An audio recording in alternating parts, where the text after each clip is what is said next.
Hello student, আশা করি তোমরা সবাই ভালো আছো। লেসনের টেকের পক্ষ থেকে কোষ বিভাজনের আজকের ক্লাসে তোমাদের সবাইকে স্বাগতম জানাচ্ছি। আজকের ক্লাসে আমরা মূলত কোষ বিভাজনের প্রকারভেদ ও কোষ বিভাজন প্রক্রিয়া নিয়ে বিস্তারিত আলোচনা করব। চলো আজকের ক্লাসটি আমরা শুরু করি। আমাদের এই অধ্যায়টির নাম হচ্ছে কি কোষ বিভাজন। কোষ কাকে বলে জানো তোমরা?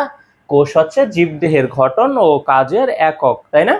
কোষকে জীবদেহের গঠন ও কাজের একক। আর বিভাজন কি? বিভাজন মানে কি? বিভক্তিকরণ, তাই তো?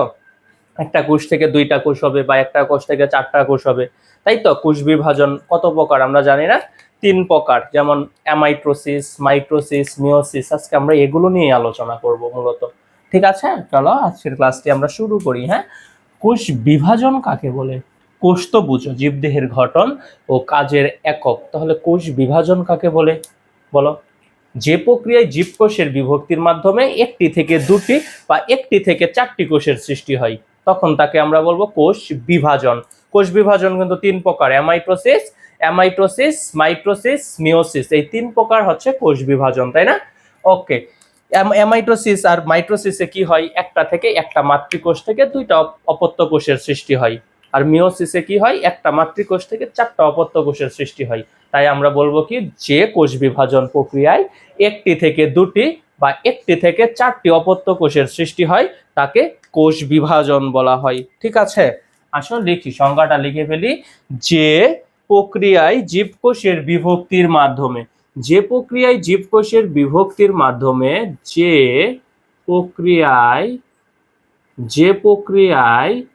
জীবকোষের বিভক্তির মাধ্যমে, যে প্রক্রিয়ায় জীবকোষের বিভক্তির মাধ্যমে, জীবকোষের বিভক্তির মাধ্যমে, খেয়াল করো, যে প্রক্রিয়ায় জীবকোষের বিভক্তির মাধ্যমে, বিভক্তির মাধ্যমে একটি থেকে দুটি একটি কোষ থেকে আগে দুটি কোষ হবে, একটি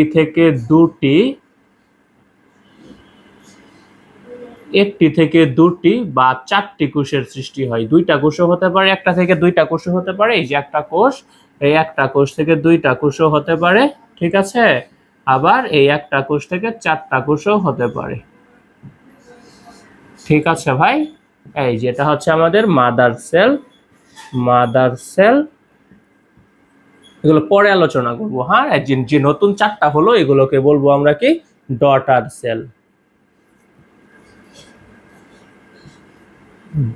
সেল। ঠিক আছে ভাই, এগুলো আমরা পরে আলোচনা করবো। চলো আগে সংজ্ঞাটা আমরা শেষ করি। কোথায় সংজ্ঞাটা আমরা কি বললাম? যে প্রক্রিয়ায় জীবকোষের বিভক্তির মাধ্যমে একটি থেকে দুটি বা চারটি কোষের সৃষ্টি হয়, দুটি বা চারটি কোষের সৃষ্টি হয়, একটি থেকে দুটি বা চারটি কোষের সৃষ্টি হয়, চারটি কোষের সৃষ্টি হয়। যে প্রক্রিয়ায় জীবকোষের বিভক্তির মাধ্যমে একটি থেকে দুটি বা চারটি কোষের সৃষ্টি হয় তাকে কি বলা হয় ভাই? তাকে কোষ বিভাজন বলা হয়। ঠিক আছে, তাহলে কোষ বিভাজনের সংজ্ঞাটা বুঝতে পেরেছো? কি বলেছি? যে প্রক্রিয়ায় জীবকোষের বিভক্তির মাধ্যমে একটা থেকে দুইটা বা একটা থেকে চারটা কোষের সৃষ্টি হয় তাকে কোষ বিভাজন বলা হয়। ঠিক আছে, আচ্ছা দেখো, এই কোষ বিভাজন সর্বপ্রথম কে প্রত্যক্ষ করেছিল এগুলো আমরা একটু দেখি। একটা কোষ আমরা আঁকাতে চেষ্টা করি। সিম্পল একটা কোষ আমরা আঁকাই। একটা কোষ যদি আমরা আঁকাই, কোষে কি আছে ভাই? সাইটোপ্লাজম আছে। আর কেন্দ্রে কি আছে? কেন্দ্রে আছে নিউক্লিয়াস, তাই না ভাই? কেন্দ্রে কি আছে? কোষের প্রাণ কেন্দ্রে কে থাকে? নিউক্লিয়াস। এবং নিউক্লিয়াসকে ঘিরে চতুর্দিকে কি থাকবে? সাইটোপ্লাজম থাকবে, তাই তো? এগুলো আমরা জানি। দেখো আমরা নিউক্লিয়াসটা দিয়ে দেই।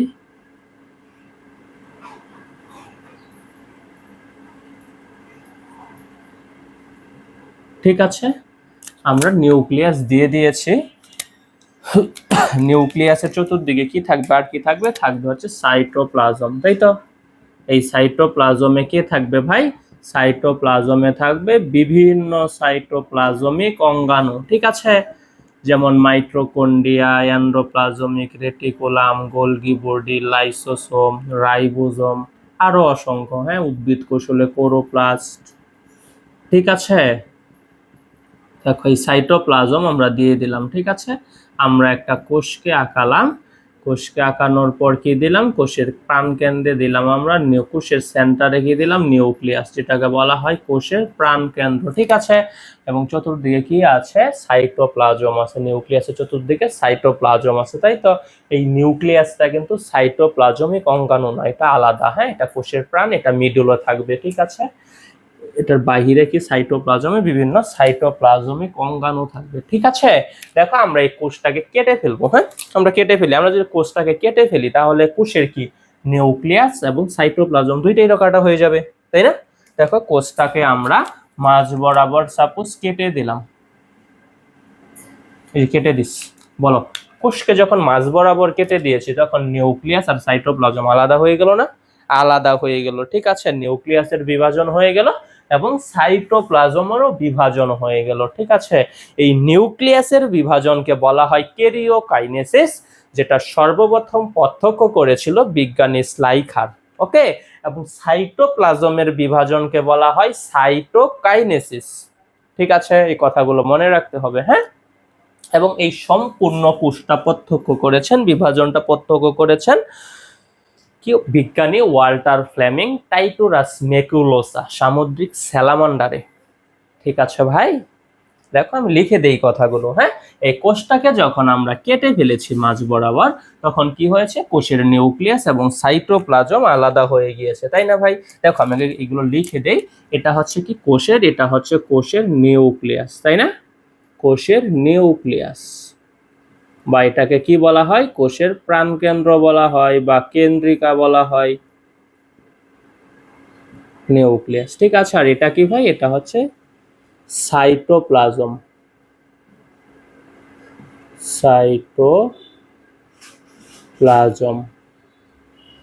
ঠিক আছে, তুমি যখন কোষটাকে কেটে ফেলেছ তখন নিউক্লিয়াস এবং সাইটোপ্লাজম উভয়ই বিভক্ত হয়ে গিয়েছে। ঠিক আছে, এই অংশটাকে তুমি কি বলবা, এটাকে বলবা হচ্ছে নিউক্লিয়াসের বিভাজন, তাই না? কি বলবা এটাকে, এটাকে বলবা তুমি নিউক্লিয়াসের বিভাজন, কারণ নিউক্লিয়াস আলাদা হয়ে গেল, বিভক্ত হয়ে গেল। কোষটাকে যখন তুমি কাটছো তখন নিউক্লিয়াসের কি হয়ে গেছে, বিভক্ত হয়ে গেছে। এটাকে আমরা বলবো নিউক্লিয়াসের বিভাজন। এটার একটা সুন্দর নাম আছে। হ্যাঁ, এটার সুন্দর নামটা হচ্ছে কি ভাই, কেরিওকাইনেসিস। ঠিক আছে, নিউক্লিয়াসের বিভাজনকে আমরা কি বলবো, আমরা বলবো কেরিওকাইনেসিস।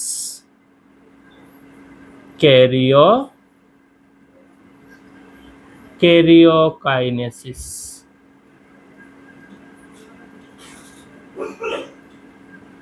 কেরিওকাইনেসিস। ঠিক আছে, নিউক্লিয়াসের বিভাজনকে আমরা কি বলবো, কেরিওকাইনেসিস বলবো। এই কেরিওকাইনেসিস, এটার আবিষ্কারক হচ্ছে কি বিজ্ঞানী স্লাইখার। ঠিক আছে, আমরা তো আবিষ্কারকের নামটা মনে রাখবো। হ্যাঁ, আবিষ্কারক হচ্ছে স্লাইখার।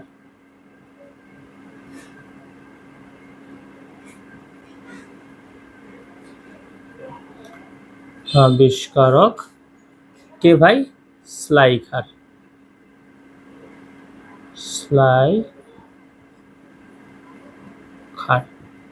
ঠিক আছে, মনে রাখতে হবে। হ্যাঁ, কেরিওকাইনেসিসের আবিষ্কারককে স্লাইখার।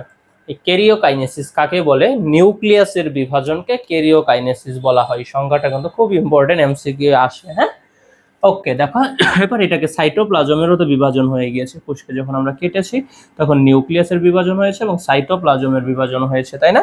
এটাকে আমরা বলবো কি সাইটোপ্লাজমের বিভাজন। এটাকে কি বলবো, সাইটোপ্লাজমের বিভাজন।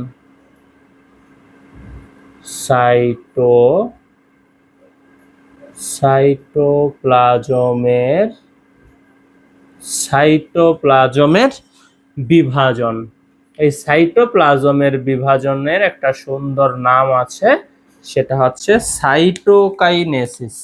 সাইটোপ্লাজমের বিভাজনকে কি বলা হয় ভাই, সাইটোকাইনেসিস। সাইটোকাইনেসিস বলা হয়। Kinesis, kinesis. ঠিক আছে ভাই, সাইটোপ্লাজমের বিভাজনটাকে কি বলবো আমরা? সাইটোকাইনেসিস বলবো। ওকে, দেখো নিউক্লিয়াসেরও বিভাজন হয়ে গিয়েছে, সাইটোপ্লাজমেরও বিভাজন হয়েছে। এই সম্পূর্ণ বিভাজনটা প্রত্যক্ষ করেছে বিজ্ঞানী ওয়াল্টার ফ্লেমিং সামুদ্রিক স্যালামান্ডারে, যেটার বৈজ্ঞানিক নাম হচ্ছে টাইটুরাস ম্যাকুলোসা। হ্যাঁ, আমি লিখে দিব। ঠিক আছে, এই সম্পূর্ণ বিভাজন, ঠিক আছে, এই সম্পূর্ণ বিভাজনকে প্রত্যক্ষ করেছে, সম্পূর্ণ বিভাজন প্রত্যক্ষ করেছে ওয়াল্টার ফ্লেমিং। সম্পূর্ণ বিভাজন,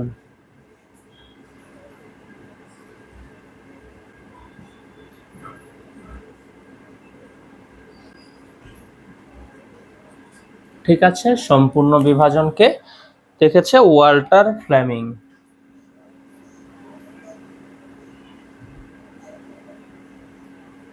ওয়াল্টার ফ্লেমিং, ঠিক আছে, বিজ্ঞানী ওয়াল্টার ফ্লেমিং উনি কোথায় দেখেছে? সামুদ্রিক স্যালামান্ডারে। ঠিক আছে ভাই, দেখেছে কোথায়? সামুদ্রিক স্যালামান্ডার, সামুদ্রিক, এটার বৈজ্ঞানিক নামটা মনে রাখতে হবে। ঠিক আছে, সামুদ্রিক স্যালামান্ডারে।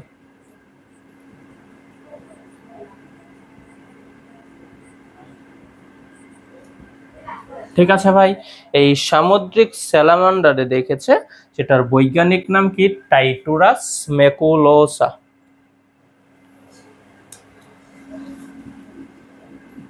টাইটুরাস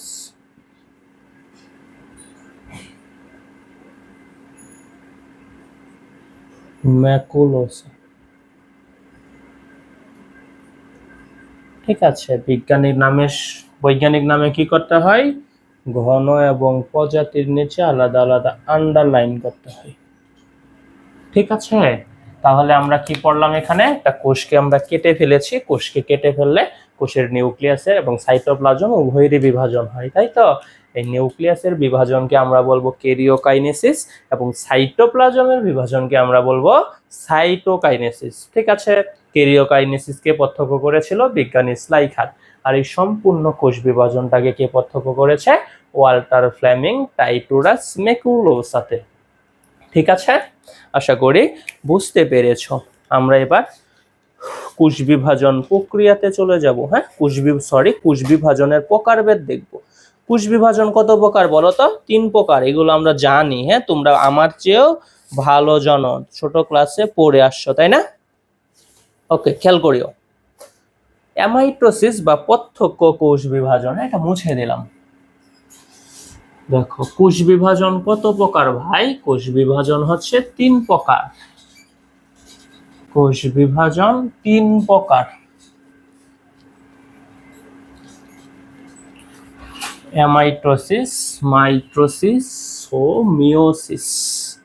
ঠিক আছে, দেখে দেই। কোষ বিভাজন, কোষ বিভাজন,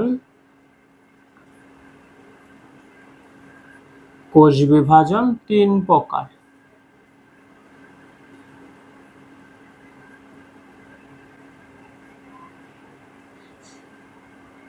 ওকে, এক হচ্ছে কি অ্যামাইটোসিস, যেটা নিম্ন শ্রেণীতে হবে। অ্যামাইটোসিস,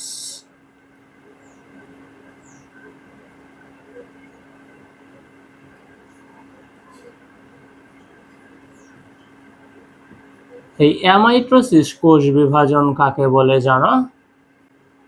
এই অ্যামাইটোসিস কোষ বিভাজন কাকে বলে বলতে পারবা?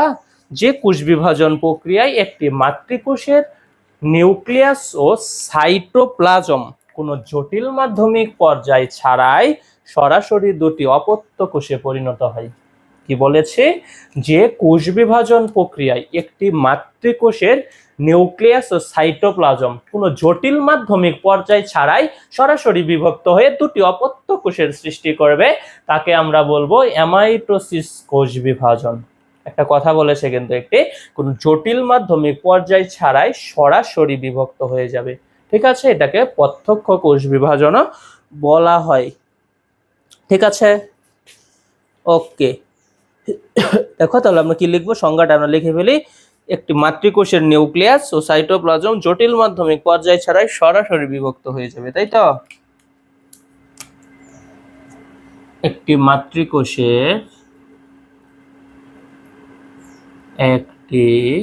মাতৃকোষের মানে মাদার সেল, ঠিক আছে, একটি মাতৃকোষের নিউক্লিয়াস ও সাইটোপ্লাজম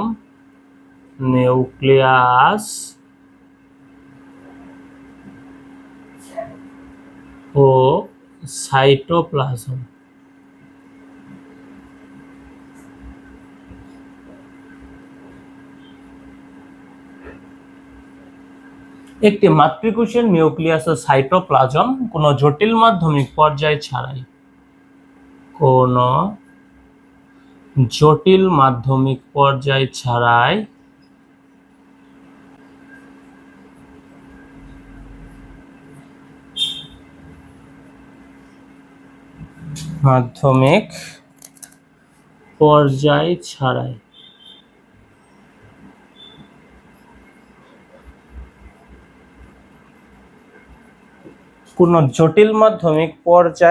ছাড়াই সরাসরি দুটি অপত্য কোষে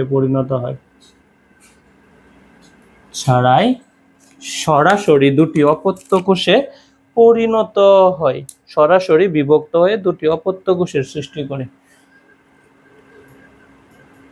সরাসরি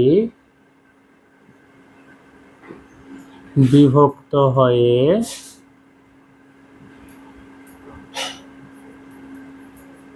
দুটি অপত্য কোষের সৃষ্টি করে। অপত্য কোষ মানে কি, ডটার সেল, দুটি অপত্য কোষের সৃষ্টি করে।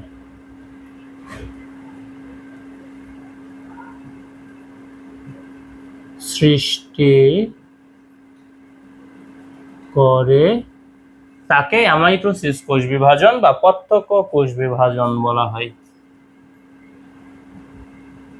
ঠিক আছে, কথাটা বুঝতে পেরেছ যে কোষ বিভাজন প্রক্রিয়ায় একটি মাতৃকোষের নিউক্লিয়াস ও সাইটোপ্লাজম কোনো জটিল মাধ্যমিক পর্যায় ছাড়াই সরাসরি বিভক্ত হয়ে দুটি অপত্য কোষে পরিণত হয় বা সৃষ্টি করে, তাকে অ্যামাইটোসিস বা প্রত্যক্ষ কোষ বিভাজন বলা হয়। ঠিক আছে, একটু খেয়াল করিও। আমরা একটা মাতৃকোষ আঁকাই। দেখো তাহলে আমরা কি পয়েন্ট লিখে গেছো, একটি থেকে কি হয়, এখানে একটি থেকে দুইটা কোষের সৃষ্টি হয়, আমরা বলতে পারি না? বলো তো ভাই, এই অ্যামাইটোসিসে আমরা বলতে পারি না একটি থেকে দুইটা কোষের সৃষ্টি হয়? বলতে পারি কিন্তু, হ্যাঁ, একটি থেকে, কারণ একটি মাতৃকোষ থেকে কি হয়েছিল, দুইটা অপত্য কোষ হয়েছে, তাই না? তাই আমরা কি বলবো, একটি থেকে দুটি কোষের সৃষ্টি হয়।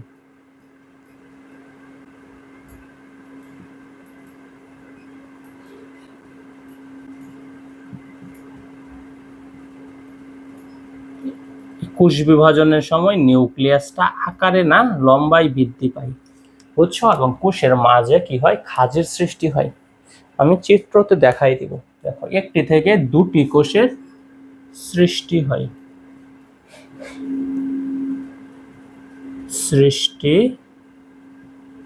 ভাই বুঝিও একটু, হ্যাঁ। দেখো আমরা একটা কোষ আঁকাই।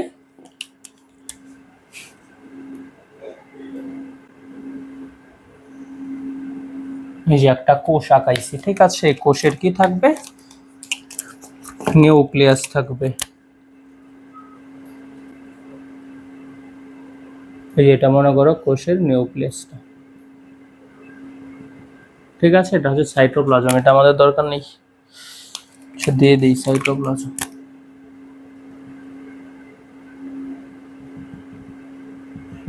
আমরা একটা কোষ আঁকাইছি, এটা কোষের নিউক্লিয়াস ও সাইটোপ্লাজম দিয়ে দিচ্ছি।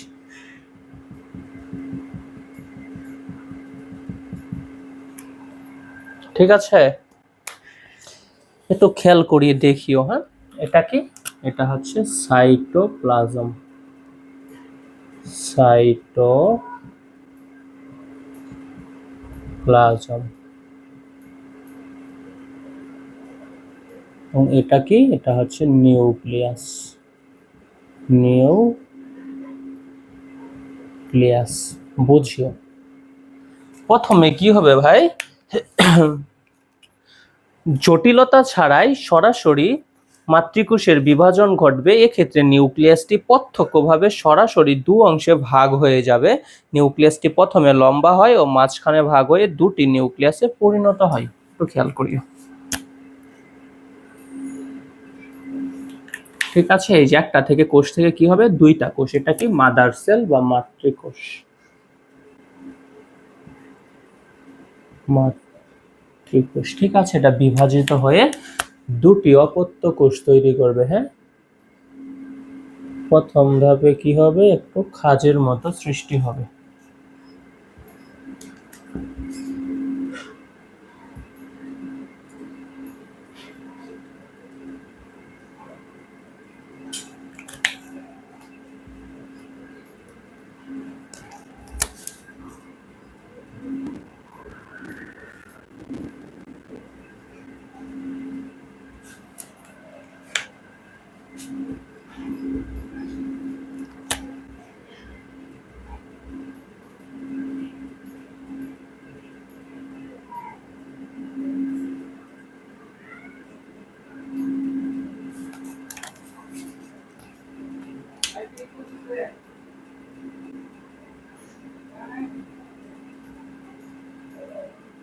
দেখো, একটা থেকে দুইটা কোষের সৃষ্টি হচ্ছে, কিন্তু এখনো হয়নি। হ্যাঁ, মাঝে একটা খাস সৃষ্টি হয় এবং নিউক্লিয়াসটা আছে না, এই নিউক্লিয়াসটা হচ্ছে আকারে বৃদ্ধি পায়, লম্বায় বৃদ্ধি পায়।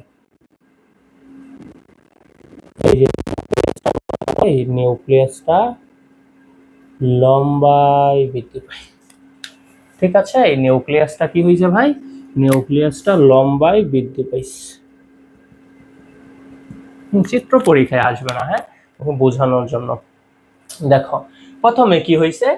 মাতৃকোষের একটি মাতৃকোষ জটিল মাধ্যমিক পর্যায় ছাড়াই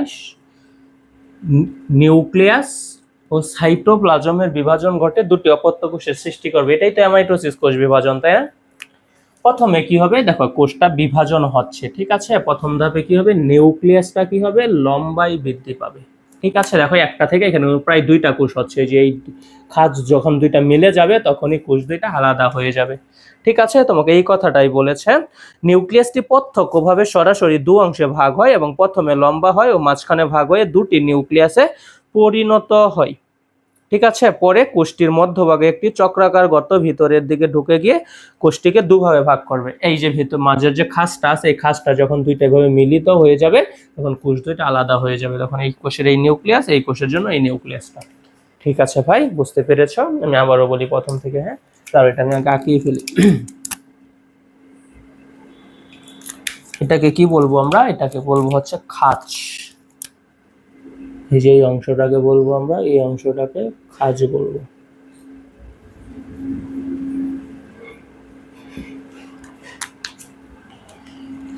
ঠিক আছে,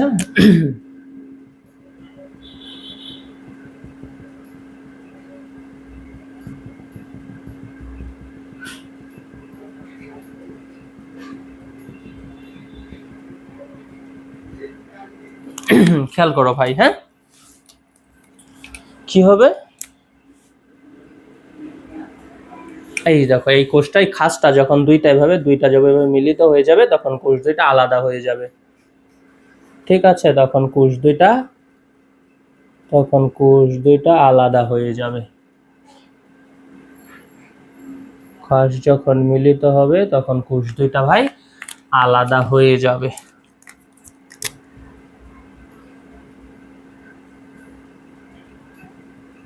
এই যে নিউক্লিয়াস, এই যে এই কোষের নিউক্লিয়াস। ঠিক আছে, একটা মাতৃকোষ থেকে দুইটা অপত্য কোষের সৃষ্টি হয়েছে, দেখছো? একটা মাতৃকোষ থেকে কি হয়েছে, দুইটা ডটার সেল হয়েছে। প্রথমে কি হয়, মাতৃকোষের নিউক্লিয়াস ও সাইটোপ্লাজম কোনো জটিল মাধ্যমিক পর্যায় ছাড়াই দুটি অপত্য কোষে পরিণত হয়। তাই তো, প্রথমে নিউক্লিয়াসটার বিভাজন হয় এবং এটি লম্বায় বৃদ্ধি পায়।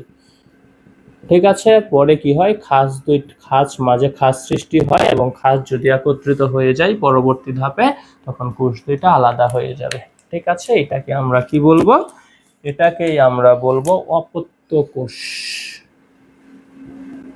অপত্য কোষ।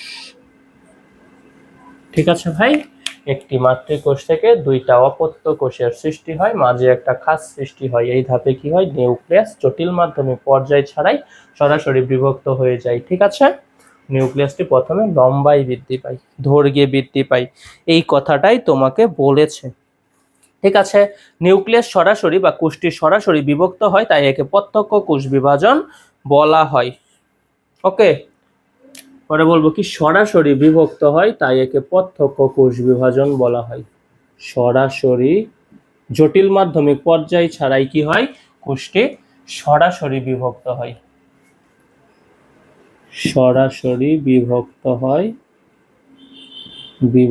হয় তাই একে প্রত্যক্ষ কোষ বিভাজন বলা হয়। তাই একে প্রত্যক্ষ কোষ বিভাজন বলা হয়। ঠিক আছে, কোষ বিভাজন বলা হয়। ঠিক আছে ভাই, সরাসরি বিভক্ত হয়ে যায় তাই একে প্রত্যক্ষ কোষ বিভাজন বলা হয়। ঠিক আছে, ইস্ট, ছত্রাক, অ্যামিবা আছে না, নিম্ন শ্রেণীগুলো এক কোষী, এদের ক্ষেত্রে অ্যামাইটোসিস হবে। হ্যাঁ, এদের কোষ বিভাজন অ্যামাইটোসিস প্রক্রিয়ায় হবে। ইস্ট, ছত্রাক, অ্যামিবার ক্ষেত্রে এই কোষ বিভাজন দেখা যাবে। ঠিক আছে, ইস্ট, ছত্রাক, অ্যামিবার ক্ষেত্রে, ইস্ট, ছত্রাক, অ্যামিবার ক্ষেত্রে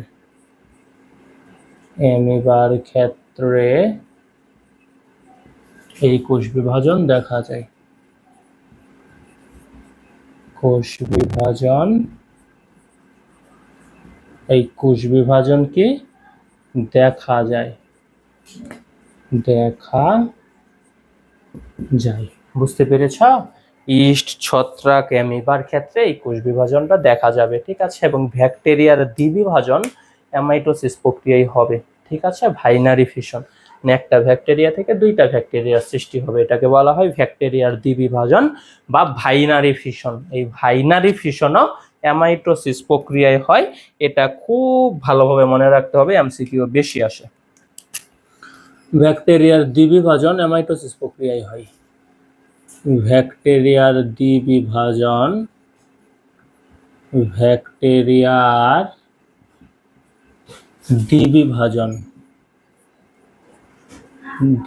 দ্বিবিভাজন মানে কি, একটা থেকে দুইটা। হ্যাঁ, ব্যাকটেরিয়ার দ্বিবিভাজন বা বাইনারি ফিশন। বাইনারি অর্থ হচ্ছে দুই, আর ফিশন মানে বিভাজন। ব্যাকটেরিয়ার দ্বিবিভাজন বা বাইনারি ফিশন অ্যামাইটোসিস প্রক্রিয়ায় হয়।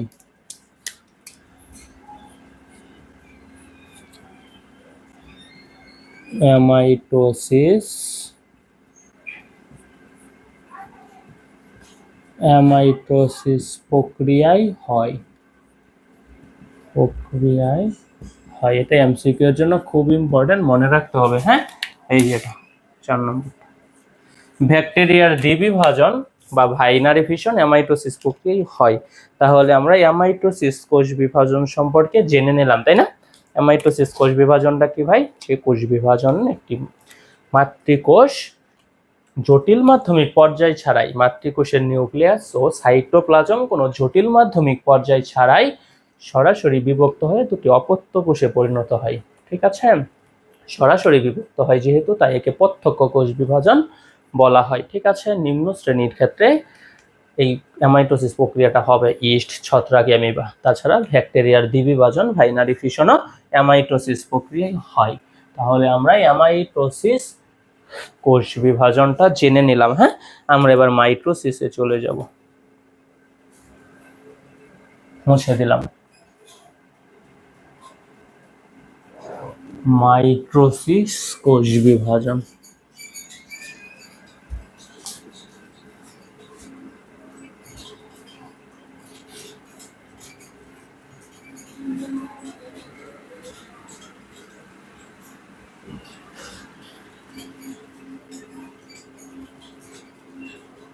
দেখো, মাইটোসিসকে কি বলা হয়? সমীকরণিক কোষ বিভাজন বলা হয়। ঠিক আছে, একে পরোক্ষ কোষ বিভাজনও বলা হয়। খেয়াল করো,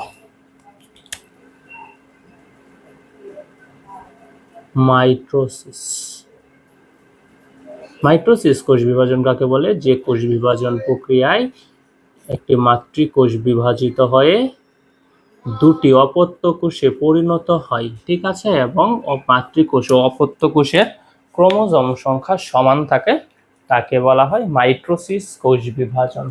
ঠিক আছে, মাইটোসিস বা পরোক্ষ কোষ বিভাজন। ঠিক আছে, ওকে। মাইটোসিসে কি হয় ভাই? একটা থেকে দুইটা কোষের সৃষ্টি হয়, এবং এই মাইটোসিস কোষ বিভাজনটা 5টা ধাপে সম্পন্ন হয়। ঠিক আছে, ধাপগুলো কি কি আমরা জানি কিন্তু। Prophase, prometaphase, metaphase, anaphase, telophase. ঠিক আছে, এই মাইটোসিসে কি হয়? মাতৃকোষে ক্রোমোজোম সংখ্যা ও অপত্য কোষে ক্রোমোজোম সংখ্যা সমান থাকে, তাই একে সমীকরণিক কোষ বিভাজন বলা হয়। এই মাইটোসিস কোথায় হয় ভাই? দেহকোষে হয়। তাছাড়া জননাঙ্গের বৃদ্ধি করে মাইটোসিস, দেহকোষের অঙ্গ প্রত্যঙ্গ বৃদ্ধি করে কে? মাইটোসিস, তাই তো? মানে কোষ বিভাজন ঘটায়। উদ্ভিদের কাণ্ড, শাখা প্রশাখার শীর্ষ, এগুলোতেও মাইটোসিস বিভাজন দেখা যায়। ঠিক আছে ভাই, ওকে। চলো লিখে দিই আমি। হ্যাঁ, কি বলবো? মাইটোসিসে কি হয়? একটি থেকে সংজ্ঞাটা লিখে নিবা। সংজ্ঞাটা কি ভাই? যে কোষ বিভাজন প্রক্রিয়ায় একটি মাতৃকোষ বিভাজিত হয়ে দুটি অপত্য কোষে পরিণত হয়, এবং মাতৃকোষ ও অপত্য কোষের ক্রোমোজোম সংখ্যা সমান থাকে। ঠিক আছে, তাকে মাইটোসিস কোষ বিভাজন বলা হয়। ওকে, মাইটোসিসে কি হয়? একটি থেকে দুইটা কোষের সৃষ্টি হয়, তাই না? একটি থেকে দুটি কোষের সৃষ্টি হয়। একটি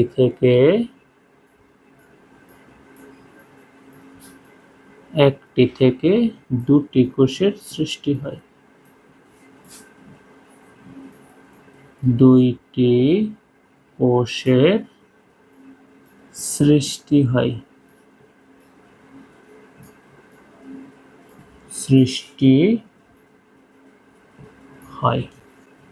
ঠিক আছে, কয়টি ধাপে সম্পন্ন হয়? 5টি ধাপে সম্পন্ন হয়। 5টি ধাপে সম্পন্ন হয়।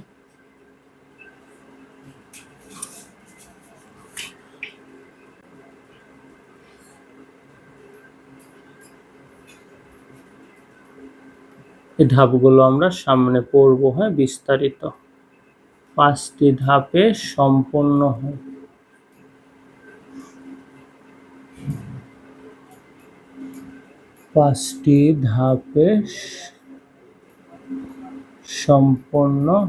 সেই 5টা ধাপ কি কি বলো না? Prophase, prometaphase, metaphase, anaphase, telophase, তাই তো? ওকে, পরে কি? একে সমীকরণিক বা ইকুয়েশনাল কোষ বিভাজন বলা হয়, কারণ অপত্য কোষের ক্রোমোজোম সংখ্যা ও মাতৃকোষের ক্রোমোজোম সংখ্যা সমান থাকে। হ্যাঁ, আমি চিত্র এঁকে এটা বুঝাই দেব।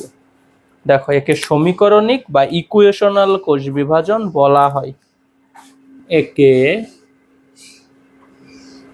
একে সমীকরণিক বা ইকুয়েশনাল কোষ বিভাজন বলা হয়।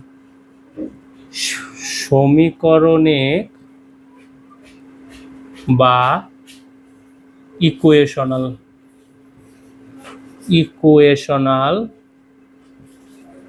একে সমীকরণিক বা ইকুয়েশনাল কোষ বিভাজন বলা হয়। একে সমীকরণিক বা ইকুয়েশনাল কোষ বিভাজন বলা হয়। ঠিক আছে ভাই, একে সমীকরণিক বা ইকুয়েশনাল কোষ বিভাজন বলা হয়, কারণ অপত্য কোষের ক্রোমোজোম সংখ্যা ও মাতৃকোষের ক্রোমোজোম সংখ্যা সমান থাকে।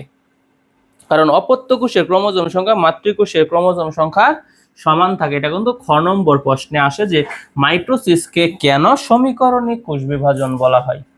ঠিক আছে, কারণ অপত্য কোষের ক্রোমোজোম সংখ্যা মাতৃকোষের ক্রোমোজোম সংখ্যার সমান থাকে। কারণ অপত্য কোষের ক্রোমোজোম সংখ্যা অপত্য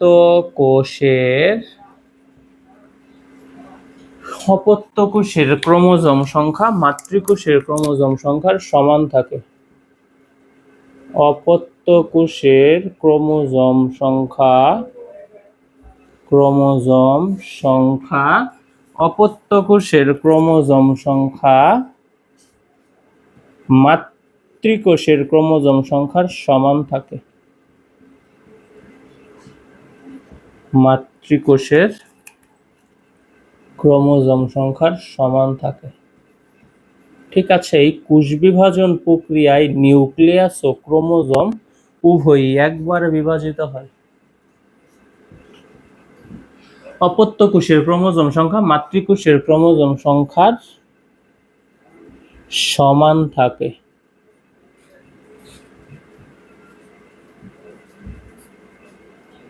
বুঝতে পেরেছো ভাই? মাইটোসিসকে কেন সমীকরণিক কোষ বিভাজন বলা হয়? কারণ মাতৃকোষের ক্রোমোজোম সংখ্যা আর অপত্য কোষের ক্রোমোজোম সংখ্যা সমান থাকে। ঠিক আছে, এই ক্ষেত্রে কি হয়, নিউক্লিয়াস ও ক্রোমোজোম উভয়ই একবার করে বিভাজিত হয়। ঠিক আছে, আমি এই পয়েন্টটাকে লিখে ফেলি, পরে চিত্র রাখাই দিচ্ছি।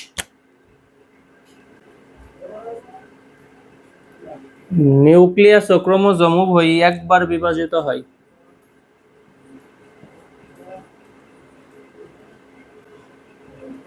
নিউক্লিয়াস ও ক্রোমোজোম উভয়ই একবার বিভাজিত হয়। নিউক্লিয়াস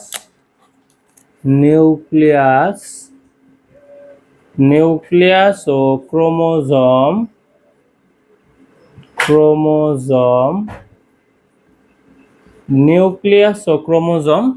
উভয়ই একবার বিভাজিত হয়।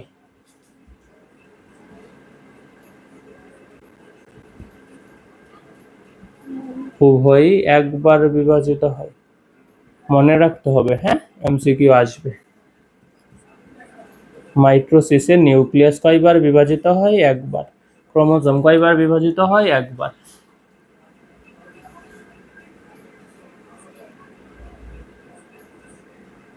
বিভাজিত হয়।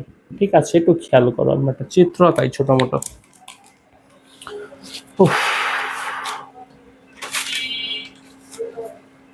দেখো,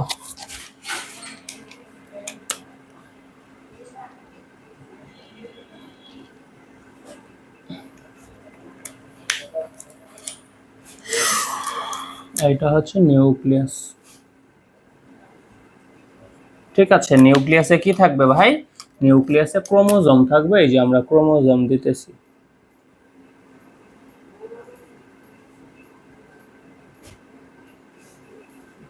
এই দেখো, নিউক্লিয়াসে আমরা ক্রোমোজোম দিয়ে দিচ্ছি। ঠিক আছে, এটার কি হবে? বিভাজন হবে। বিভাজন হলে কি হবে? দুইটা অপত্য কোষ সৃষ্টি করবে, তাই তো? দুইটা অপত্য কোষ সৃষ্টি করবে।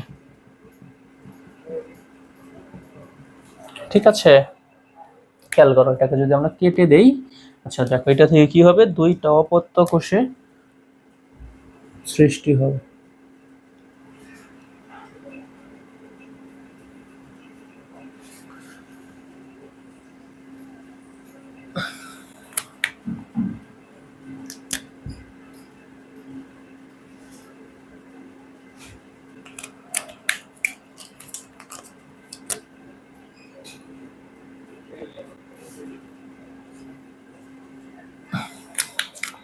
তখন আমরা নিউক্লিয়াস দিয়ে দিই, নিউক্লিয়াসে ক্রোমোজোম দিয়ে দিই।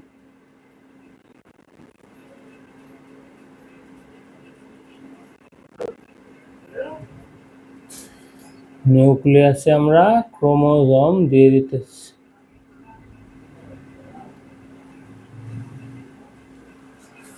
ঠিক আছে, একটু খেয়াল করো। আগে সাইটোপ্লাজমটা দিয়ে নিই। আমরা কি বলেছিলাম? অপত্য কোষের ক্রোমোজোম, মাতৃকোষের ক্রোমোজোম সংখ্যা অপত্য কোষের সমান থাকে। চিত্রটা একটু খেয়াল করে দেখো তো, মাতৃকোষে ক্রোমোজোম কয়টা আছে? সাপোজ 4টা আছে, তাই না? এই অপত্য কোষগুলোতেও ক্রোমোজোম 4টা করেই আছে। দেখছো? তাহলে মাতৃকোষের ক্রোমোজোম সংখ্যা আর অপত্য কোষের ক্রোমোজোম সংখ্যা কি ভাই? সমান। এটা হবে মাতৃকোষ মানে মাদার সেল, আর এগুলো কি ভাই? এগুলো হচ্ছে অপত্য কোষ। অপত্য কোষ কয়টি? 2টি, বা ডটার সেল। ঠিক আছে, এই কোষটাকে যদি তুমি কেটে ফেলো, এই কোষটাকে তুমি কেটে ফেললা, কেটে ফেললে কি হইলো ভাই? এই নিউক্লিয়াস এবং সাইটোপ্লাজম উভয় একবার বিভাজিত হলো, কিন্তু ক্রোমোজোম সংখ্যা সমান রইল। দেখছো? এই কোষটাকে যদি কেটে দাও, তবে নিউক্লিয়াস এবং সাইটোপ্লাজম আলাদা আলাদা হয়ে যাবে এবং 2টা অপত্য কোষে পরিণত হবে। ঠিক আছে ভাই, এই ছিল মাইটোসিস কোষ বিভাজন। এটা কোথায় হয় ভাই? এটা দেহ কোষে হয়। উদ্ভিদের কাণ্ড, শাখা প্রশাখার শীর্ষ, মূলের বর্ধিষ্ণু অঞ্চল, মানে মূলটা যে দিক দিয়ে বৃদ্ধি পায়। ঠিক আছে, ক্রেম্বিয়াম অঞ্চল, জাইলেম আর ফ্লোয়েম যে অঞ্চল থেকে তৈরি হয়। ঠিক আছে, এটা কোথায় হয়? মূলত দেহ কোষে হয়। ওকে, নিচে লিখবো কিভাবে? দেহ কোষে হয়।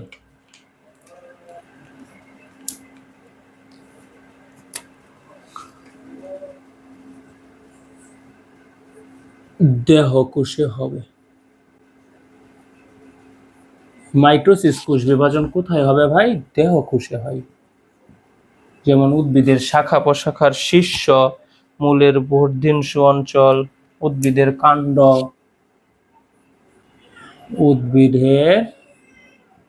উদ্ভিদের কাণ্ড, শাখা প্রশাখার শীর্ষ,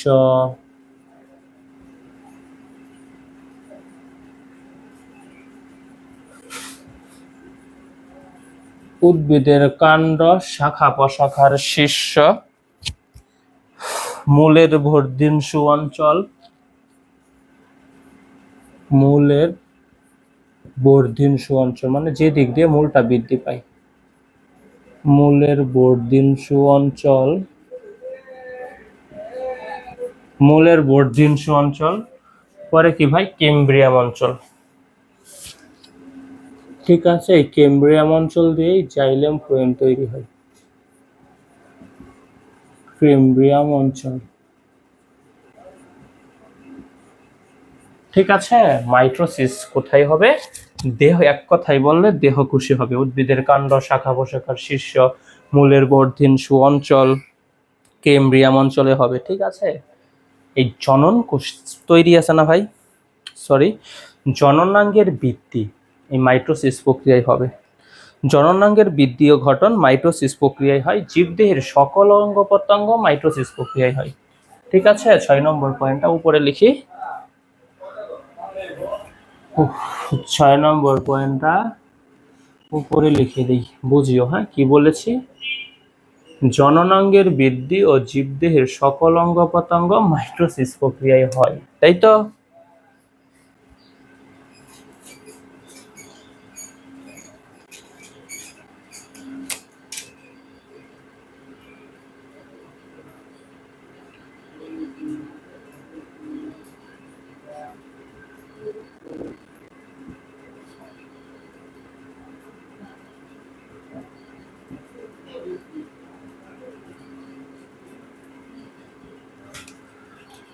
6 নম্বর পয়েন্টটা কি বলবো? জননাঙ্গের বৃদ্ধি ও ঘটন মাইটোসিস প্রক্রিয়ায় হয়। জননাঙ্গের বৃদ্ধি ঘটন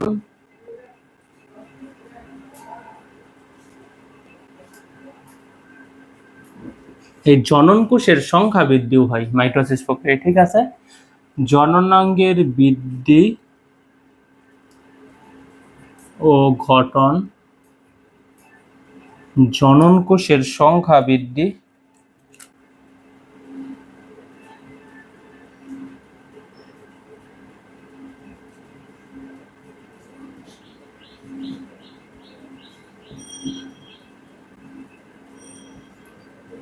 জনন কোষের সংখ্যা বৃদ্ধি এবং জীবদেহের সকল অঙ্গ প্রত্যঙ্গ জীবদেহের সকল অঙ্গ প্রত্যঙ্গ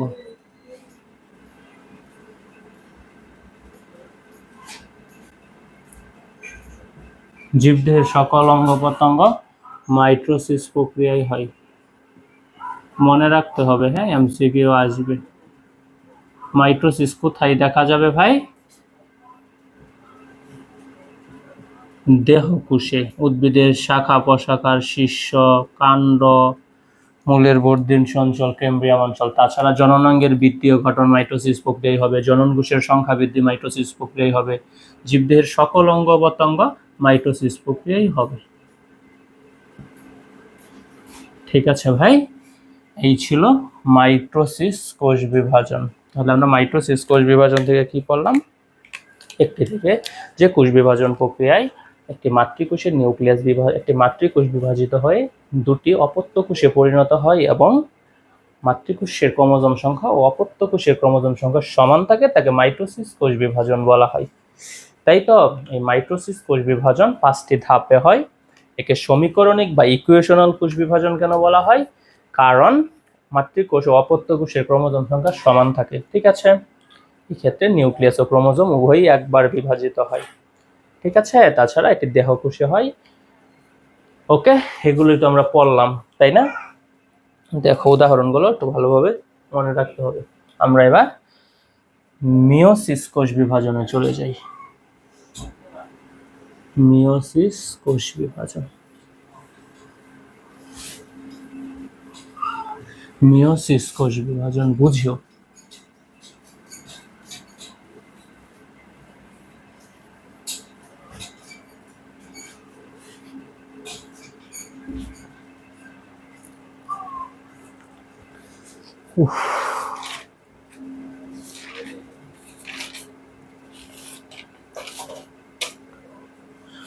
মিওসিস বা মায়োসিস কোষ বিভাজন।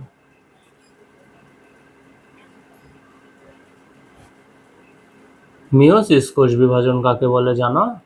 যে কোষ বিভাজন প্রক্রিয়ায় একটি মাতৃকোষ থেকে 4টি অপত্য কোষের সৃষ্টি হয় এবং অপত্য কোষের ক্রোমোজোম সংখ্যা মাতৃকোষের ক্রোমোজোম সংখ্যার অর্ধেক হয়ে যায়। কি বলেছে? অপত্য কোষের ক্রোমোজোম সংখ্যা মাতৃকোষের ক্রোমোজোম সংখ্যার অর্ধেক হয়ে যায়, মানে 2n থেকে n হয়ে যায়। ঠিক আছে, তাকেই মূলত মিওসিস কোষ বিভাজন বলা হয়। ঠিক আছে, যেহেতু মাতৃকোষ 2n ছিল, অপত্য কোষ n সংখ্যক হয়ে গিয়েছে, মানে হ্রাস পেয়ে গিয়েছে, তাই তো?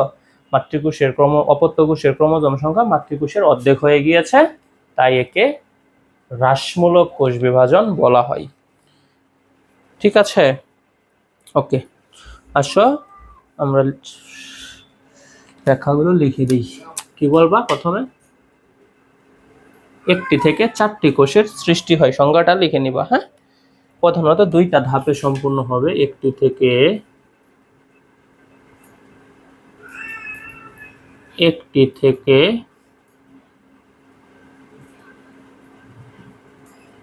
4টি কোষের সৃষ্টি হয়।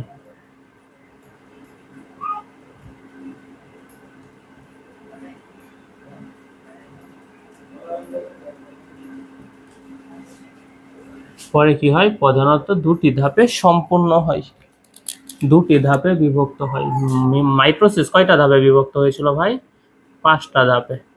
মিওসিস 2টা ধাপে। হ্যাঁ, প্রধানত 2টি ধাপে বিভক্ত হয়,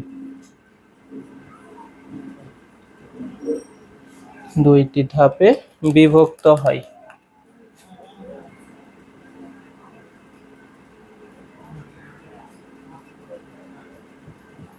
ঠিক আছে, একে হ্রাসমূলক কোষ বিভাজন বলা হয়।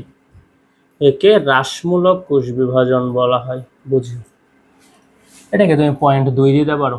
আচ্ছা, বা 1 একে হ্রাসমূলক কোষ বিভাজন বলা হয়। একে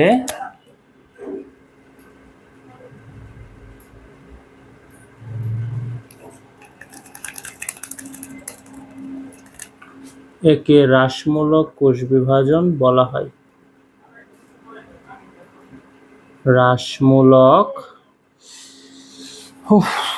একে হ্রাসমূলক কোষ বিভাজন বলা হয়।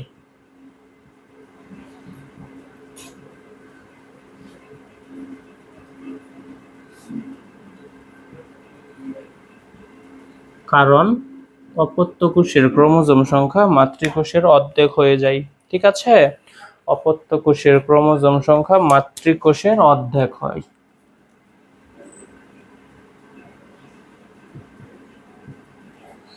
কারণ অপত্য কোষের ক্রোমোজোম সংখ্যা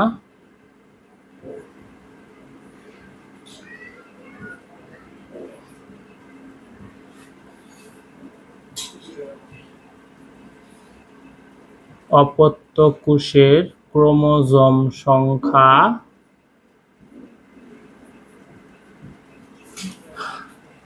মাতৃকোষের অর্ধেক হয়ে যায়।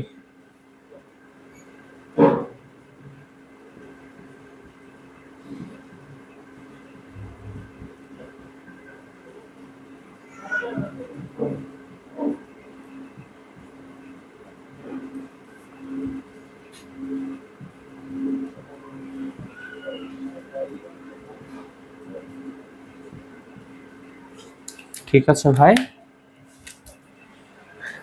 মিওসিসকে মিওসিসকে হ্রাসমূলক কোষ বিভাজন কেন বলা হয়? কারণ অপত্য কোষের ক্রোমোজোম সংখ্যা মাতৃকোষের ক্রোমোজোম সংখ্যার অর্ধেক হয়ে যায়। আমি চিত্রতে দেখাই দিব। দেখো, আরেকটা কথা লিখে ফেলি আমরা। এই কোষ বিভাজন প্রক্রিয়ায় নিউক্লিয়াস দুইবার ও ক্রোমোজোম একবার বিভাজিত হয়। খুবই ইম্পর্টেন্ট একটা কথা। হ্যাঁ, নিউক্লিয়াস ফাইবার দুইবার বিভাজিত হয়, কিন্তু ক্রোমোজোম একবার বিভাজিত হয়। নিউক্লিয়াস দুইবার ও ক্রোমোজোম একবার বিভাজিত হয়। এই কোষ বিভাজন প্রক্রিয়ায় নিউক্লিয়াস দুইবার এবং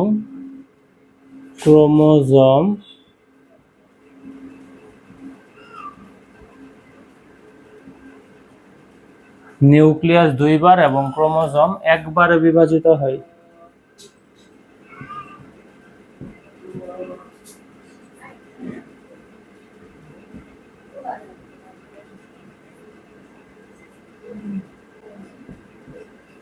ঠিক আছে, নিউক্লিয়াস দুইবার ও ক্রোমোজোম একবার বিভাজিত হয়। ঠিক আছে, দেখো চিত্রটা একটু খেয়াল করো। এটা দুইটা ধাপে সম্পূর্ণ হয়, তাই না?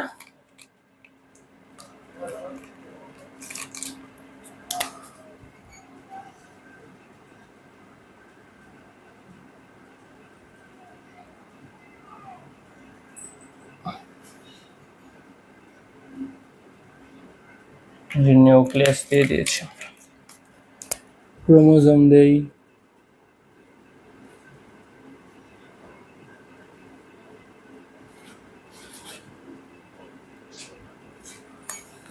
ঠিক আছে,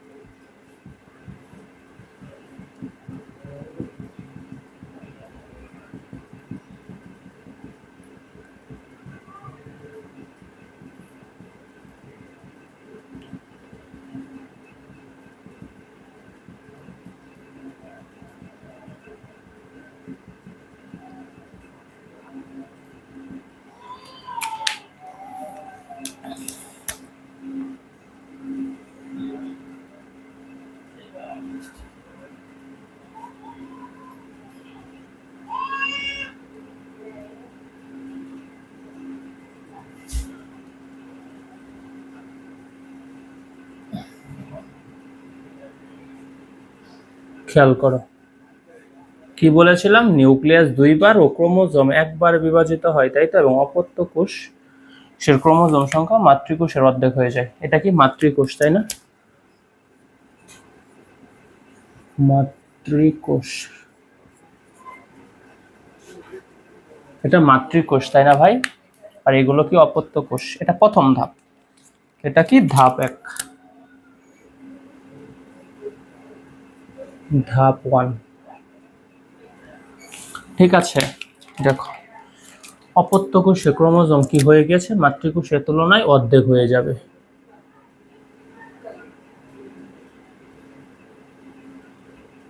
ঠিক আছে ভাই,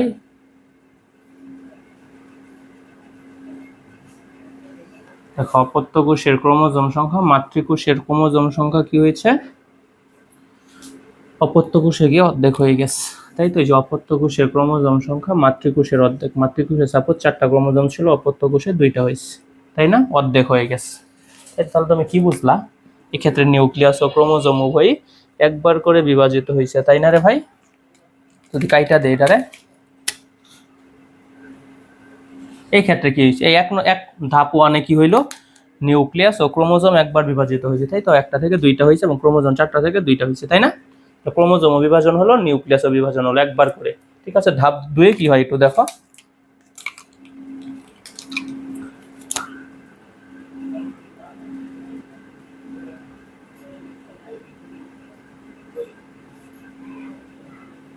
ধাপ 2 ক্রোমোজোম বিভাজিত হয় না, শুধু নিউক্লিয়াস বিভাজিত হয়।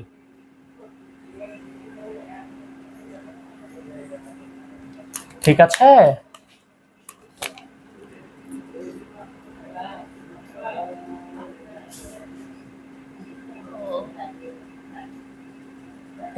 দেখো আগে ঠিক করে দেখি।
একটু খেয়াল করে দেখো, এই 2 নং ধাপে কিন্তু ভাই ক্রোমোজোমের কিন্তু কিছু হয় নাই, দেখছো ক্রোমোজোম এখানেও 2টা ছিল, আরো 2টা করেই রয়েছে, 2টা ছিল 2টা করেই রয়েছে। তাহলে আমরা কি বলবো, এখানে ক্রোমোজোমের বিভাজন হয়নি, ক্রোমোজোম কিন্তু ধাপ 1 এ একবার বিভাজন হয়ে গেছে। ঠিক আছে, ধাপ 2 এ ক্রোমোজোমের বিভাজন হয়নি, এটাকে কি বলবো, ধাপ 2। বলছিলাম না 2টা ধাপে হয়, এই যে 2টা ধাপে, দেখছো 2টা ধাপেই কিন্তু হয়েছে। ঠিক আছে, এটা ধাপ 1, এটা ধাপ 2, একটু এখন বোঝার আছে। কি বলছিলাম, ক্রোমোজোম একবার ও নিউক্লিয়াস 2বার বিভাজন হয়। প্রথম ধাপে কি হয়, এই জায়গা থেকে এই পর্যন্ত, এই জায়গা থেকে এই পর্যন্ত কি হয়েছে, নিউক্লিয়াস 4টা ছিল, ক্রোমোজোম 4টা ছিল, 2টা করে হয়েছে, তাহলে ক্রোমোজোম বিভাজন হয়েছে, একটা কোষ থেকে 2টা কোষ হয়েছে, তাহলে নিউক্লিয়াসও বিভাজন হয়েছে, একবার ক্রোমোজোম একবার নিউক্লিয়াস।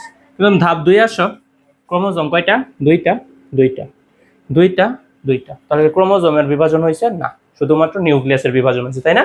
এখানে নিউক্লিয়াস একবার এবং এইখানেও কি নিউক্লিয়াস একবার, তাহলে নিউক্লিয়াস 2বার। ঠিক আছে, এই যে লিখছি আমরা নিউক্লিয়াস 2বার। ঠিক আছে, এবং ধাপ 1 কি হয়েছিল, ক্রোমোজোম একবার বিভাজিত হয়েছিল, ধাপ 2 কিন্তু হয়নি। ঠিক আছে, এই দেখো ক্রোমোজোম একবার, আশা করি বুঝতে পেরেছো। ঠিক আছে, নিউক্লিয়াস 2বার ও ক্রোমোজোম একবার বিভাজিত হয়। ওকে, আর কি বলেছি, মাতৃকোষের ক্রোমোজোম, অপত্য কোষের ক্রোমোজোম সংখ্যা মাতৃকোষের অর্ধেক হয়ে যায়। এই যে অপত্য কোষের ক্রোমোজোম সংখ্যা কি হয়, মাতৃকোষের অর্ধেক হয়। দেখো তো মাতৃকোষে ক্রোমোজোম সংখ্যা কয়টা, 4টা, আর অপত্য কোষে কয়টা, 2টা করে, তাই না। সবগুলো এন সংখ্যক হয়ে গেছে, এইগুলোকে আমরা কি বলবো, এইগুলোকে বলবো অপত্য কোষ বা ডটার সেল, অপত্য কোষ বা ডটার সেল, তাই তো। আর এটা কি হয় 2n, তাই না। আচ্ছা, 2n থেকে n হয়ে গিয়েছে, তাহলে কি বুঝবো বললাম আমরা, অপত্য কোষের ক্রোমোজোম সংখ্যা মাতৃকোষের কি হয়েছে ভাই, অর্ধেক হয়েছে, তাই তো। আচ্ছা তুমি একটু বলো তো, তোমাকে যদি বলতো মাতৃকোষের ক্রোমোজোম সংখ্যা অপত্য কোষের কত গুণ হইতো, তাহলে মাতৃকোষের ক্রোমোজোম সংখ্যা অপত্য কোষের কত গুণ হইতো? দ্বিগুণ নাকি অর্ধেক? দ্বিগুণ হইতো কিন্তু, বুঝছো? এটাই এমসিকিউ আসে। তোমাকে বলি আবারও, তুমি ঠান্ডা মাথায় চিন্তা করে দেখো কি বলছি। অপত্য কোষে এইগুলো না, অপত্য কোষে ক্রোমোজোম সাপোজ 2টা করে আছে, আর মাতৃকোষে আছে 4টা, তাহলে অপত্য কোষের ক্রোমোজোম সংখ্যা মাতৃকোষের কি ভাই? অপত্য কোষের ক্রোমোজোম সংখ্যা এই মাতৃকোষের কি অর্ধেক, কারণ মাতৃকোষের 4টা, 2n সাপোজ আছে এখানে n, তাই তো অর্ধেক হয়েছে, তাই না? তোমাকে যদি বলতো মাতৃকোষের ক্রোমোজোম সংখ্যা অপত্য কোষের কত গুণ, মাতৃকোষের ক্রোমোজোম সংখ্যা অপত্য কোষের কত গুণ? অপত্য কোষ কি আছে n, আর মাতৃকোষ কি 2n, তাহলে দ্বিগুণ। আশা করি বুঝতে পেরেছো। এটা কিন্তু উল্টায় আসে এমসিকিউ, হ্যাঁ, এই জন্যই তোমাকে আমি বলে দিলাম। ওকে, তাহলে আরেকটা জিনিস লিখে ফেলি, মিওসিস কোথায় হবে? এক কথায় কি, জনন মাতৃকোষে। মিওসিস কোথায় হয়? মিওসিস হয় জনন মাতৃকোষে। জনন মাতৃকোষে মিওসিস হয়, মাতৃকোষ না কিন্তু, জনন মাতৃকোষ।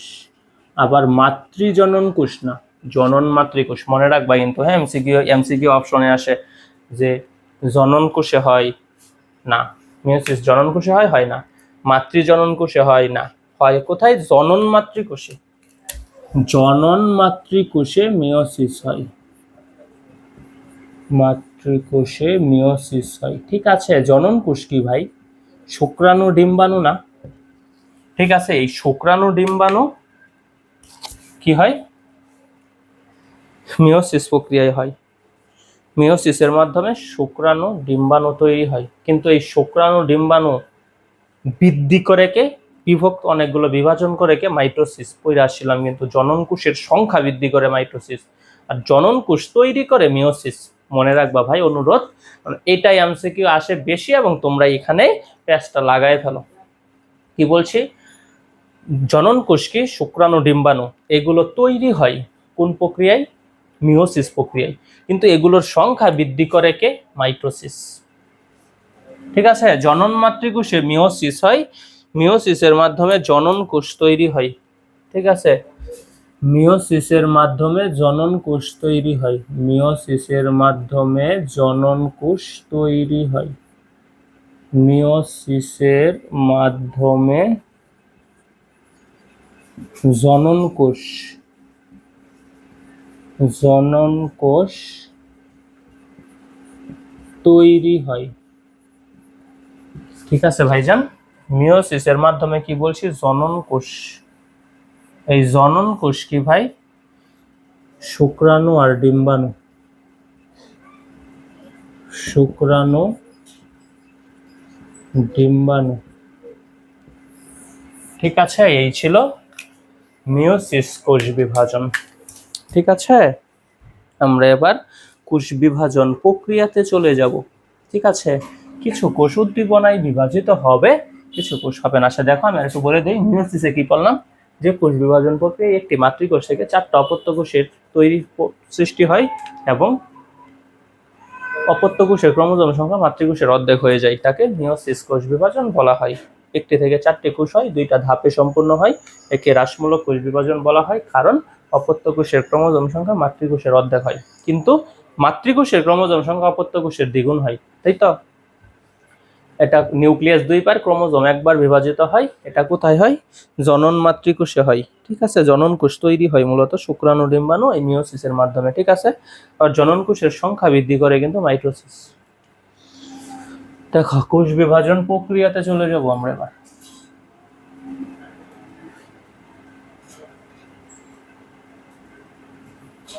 তাহলে কোষ বিভাজন 3 প্রকার আমরা জেনে নিলাম, তাই না ভাই?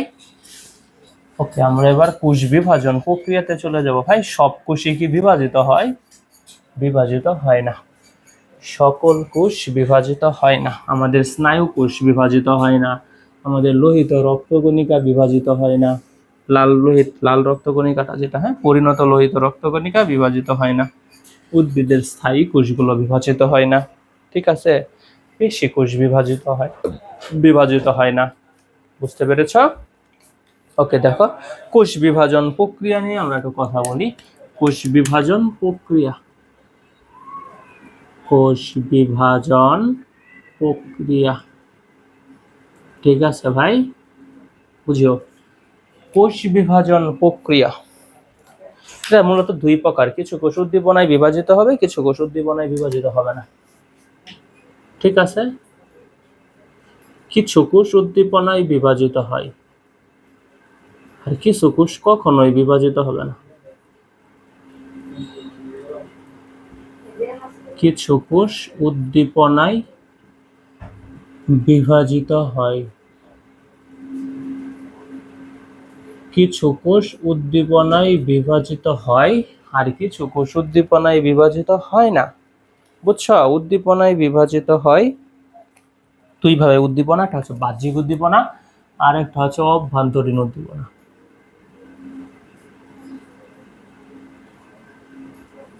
বাহ্যিক উদ্দীপনা আর একটা হচ্ছে অভ্যন্তরীণ উদ্দীপনা।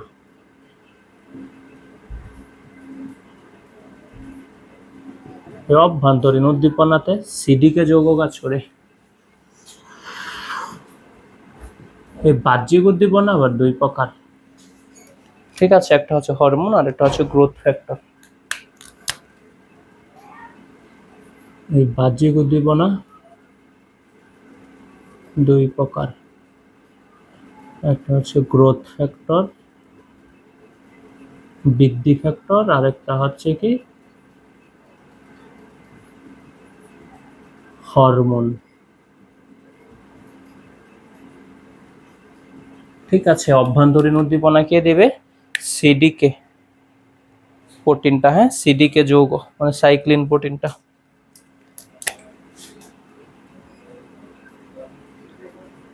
সিডিকে যৌগ মনে রাখবা একটু, হ্যাঁ অভ্যন্তরীণ উদ্দীপনা দেবে সিডিকে যৌগ। সাইক্লিন সিডিকে এর পুনরূপ কি? Cyclin dependent kinase. ঠিক আছে, মানে কি সাইক্লিন।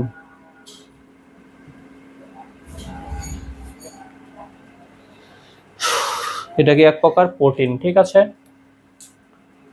সিডিক এর পূর্ণরূপ কি? Cyclin dependent kinase.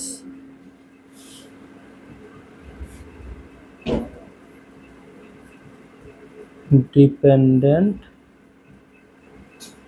Kinase, cyclin dependent kinase. ঠিক আছে ভাই, ওকে। আর কিছু কোষ উদ্দীপনায় বিভাজিত হবে, বিভাজিত হয় না। কিছু কোষ উদ্দীপনায় বিভাজিত হয়, কিছু কোষ কখনোই বিভাজিত হয় না। ঠিক আছে, আমরা কিন্তু কোষ বিভাজন প্রক্রিয়া পড়তেছি। ঠিক আছে, কোষ বিভাজন প্রক্রিয়া মূলত দুই প্রকার, কিছু দুইটা ভাগে ভাগ করা হয়েছে। কিছু কোষ উদ্দীপনায় বিভাজিত হবে আর কিছু কোষ কখনোই বিভাজিত হবে না। কিছু কোষ কখনোই বিভাজিত হয় না। ঠিক আছে,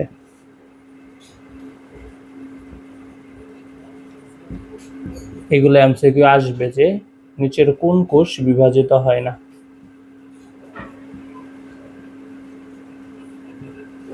কিছু কোষ কখনোই বিভাজিত হয় না। ঠিক আছে, সেই কোষগুলো কি কি? পেশি কোষ,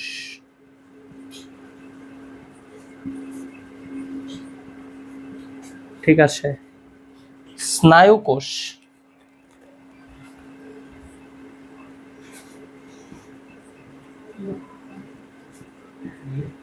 স্নায়ু কোষের একক কাকে বলে বলো না? ছোট ক্লাসে পড়ছো, হ্যাঁ নিউরন, তাই তো। দেখো, কিছু কোষ কখনোই বিভাজিত হয় না, সেই কোষগুলো কি কি? পেশি কোষ, স্নায়ু কোষ, পরিণত লোহিত রক্তকণিকা, সরি, পরিণত লোহিত রক্তকণিকা, আরবিসি। বুঝছো, রক্ত আরবিসি মানে রক্ত কি হয় না? বিভাজিত হয় না। ঠিক আছে, এই জন্য রক্তকে কুষ্ণা বলে, রক্তকণিকা বলা হয়, লোহিত রক্তকণিকা। RBC red blood corpuscle. ঠিক আছে, উদ্ভিদের স্থায়ী টিস্যুগুলো, স্থায়ী কোষও আছে যেগুলো বিভাজিত হয় না। হ্যাঁ, উদ্ভিদের স্থায়ী কোষ।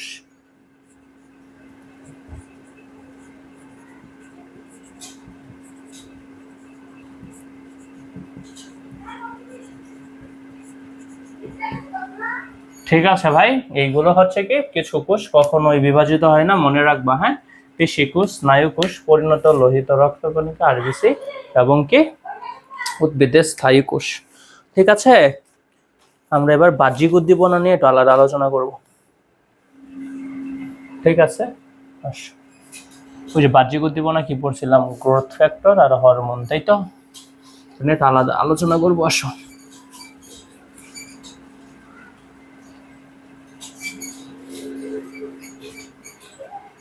বাহ্যিক উদ্দীপনা দুই প্রকার, তাই না? গ্রোথ ফ্যাক্টর আর হরমোন।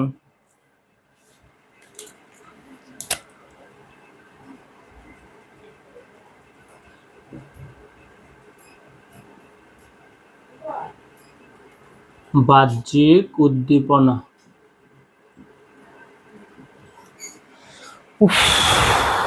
বাহ্যিক উদ্দীপনা কি, হরমোন আর গ্রোথ ফ্যাক্টর, তাই তো? ওকে আমরা গ্রোথ ফ্যাক্টর বলি, গ্রোথ ফ্যাক্টর। গ্রোথ ফ্যাক্টর হচ্ছে কি শ্বেত রক্তকণিকা অনুচক্রিকা। ঠিক আছে, আমাদের শরীরে জীবাণু অ্যাটাক করলে, আক্রমণ করলে শ্বেত রক্তকণিকা ধ্বংস করে দেয়, তাই তো? শ্বেত রক্তকণিকা গ্রোথ ফ্যাক্টর তৈরির মাধ্যমে ধ্বংস করে। বুঝছো? আমাদের শরীরে কোথাও কেটে গেলে তখন অনুচক্রিকা কি করে, রক্ত জমাট বাঁধায় না, অনুচক্রিকা গ্রোথ ফ্যাক্টর তৈরির মাধ্যমে রক্ত জমাট বাঁধায় দেয়। ঠিক আছে, ওকে, আমি একটু লিখে দিব এইগুলো। দেখো, গ্রোথ ফ্যাক্টর, গ্রোথ ফ্যাক্টরে কে আছে? শ্বেত রক্তকণিকা অনুচক্রিকা, শ্বেত রক্তকণিকা, হ্যাঁ, সাদা রক্তকণিকাটা,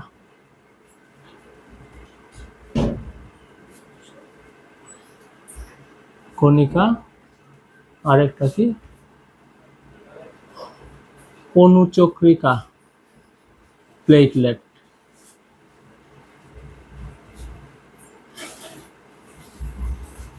অনুচক্রিকা। ঠিক আছে ভাই, দেখো শ্বেত রক্তকণিকা কি করে ভাই, এখন আলাদা আরেকটা কি দেখো, হরমোন। হ্যাঁ, এটা নিয়ে পরে আলোচনা করব। ঠিক আছে, দেখো শ্বেত রক্তকণিকা কি করে, জীবাণু ধ্বংস করে, তাই না? এটা আমরা জানি। দেখো কিভাবে করে, শ্বেত রক্তকণিকা,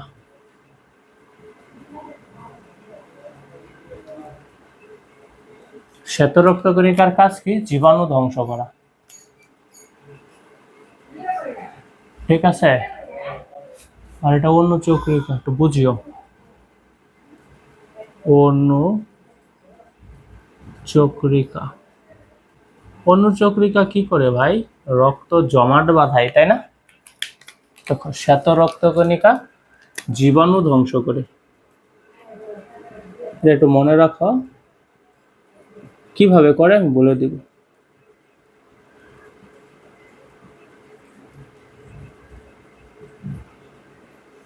অনুচক্রিকা কি করে, রক্ত জমাট বাঁধায়।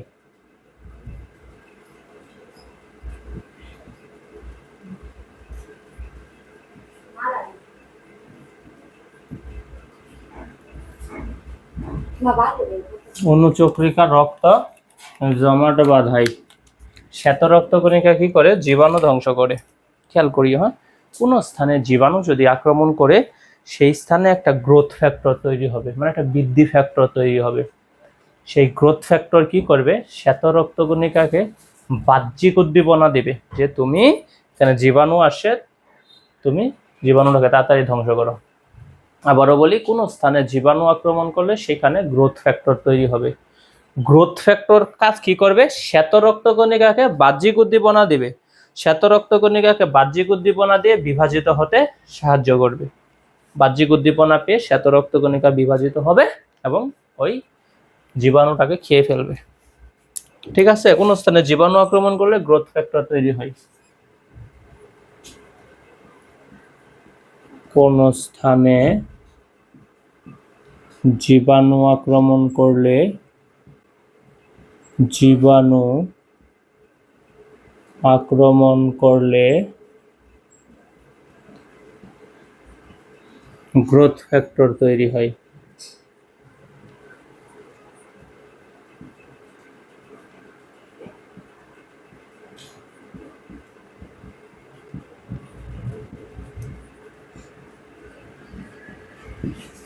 ঠিক আছে, কোন স্থানে জীবাণু আক্রমণ করলে গ্রোথ ফ্যাক্টর তৈরি হয়। গ্রোথ ফ্যাক্টর শ্বেত রক্তকণিকাকে বিভাজিত হতে বাহ্যিক উদ্দীপনা দেয়।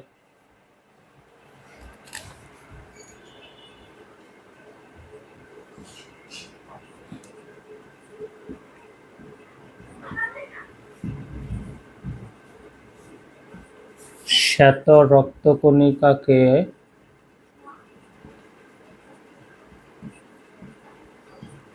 বিভাজিত হতে বাহ্যিক উদ্দীপনা দেয়।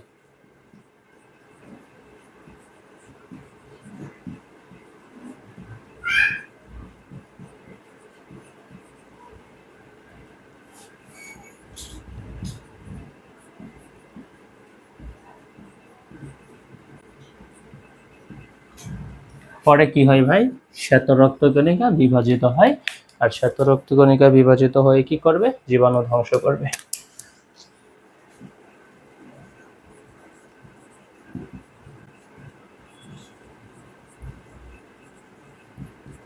এগুলো রক্তের অধ্যায়ে আমরা আরো বিস্তারিত পড়বো। হ্যাঁ, রক্ত সঞ্চালন অধ্যায় আছে আমাদের জীববিজ্ঞান দ্বিতীয় পত্র জুলজিতে। ঠিক আছে, তখন আমরা এগুলো আরো ডিটেইলস আলোচনা করব।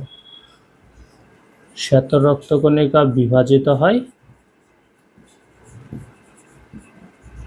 পরে কি হয়, জীবাণু ধ্বংস করে।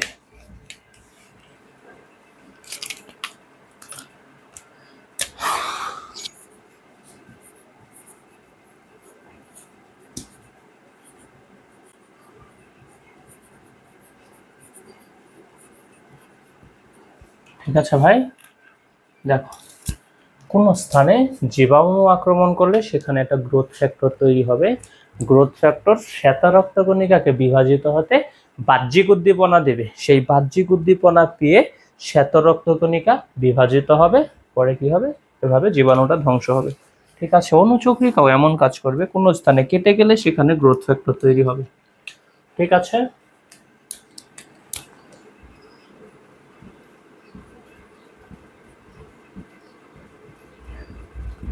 কোন স্থানে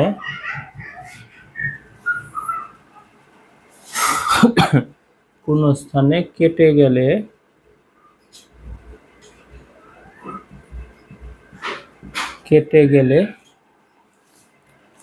সেখানে গ্রোথ ফ্যাক্টর তৈরি হবে।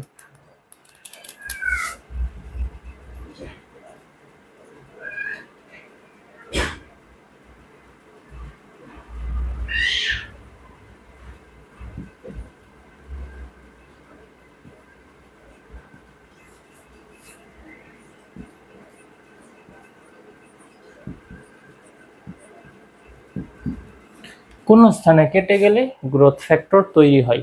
গ্রোথ ফ্যাক্টর কি করে, গ্রোথ ফ্যাক্টর অনুচক্রিকাকে বিভাজিত হতে বাহ্যিক উদ্দীপনা দেবে।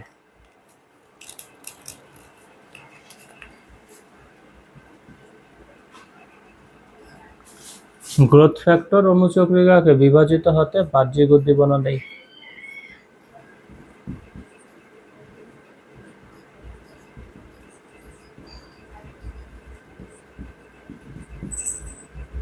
অনুচক্রিকাকে বিভাজিত হতে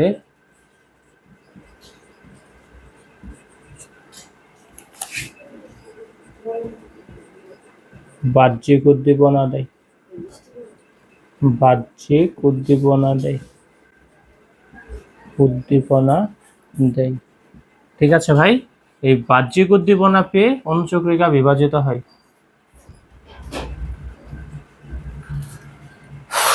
বাহ্যিক উদ্দীপনা পেয়ে অনুচক্রিকা কি হবে, বিভাজিত হবে। অনুচক্রিকা বিভাজিত হয়, আর অনুচক্রিকা বিভাজিত হলে কি হবে, রক্ত জমাট বাঁধবে, তাই তো। বিভাজিত হয়, তারপরে কি হয়, অনুচক্রিকা বিভাজিত হয়, তারপরে কি হয় বলো না,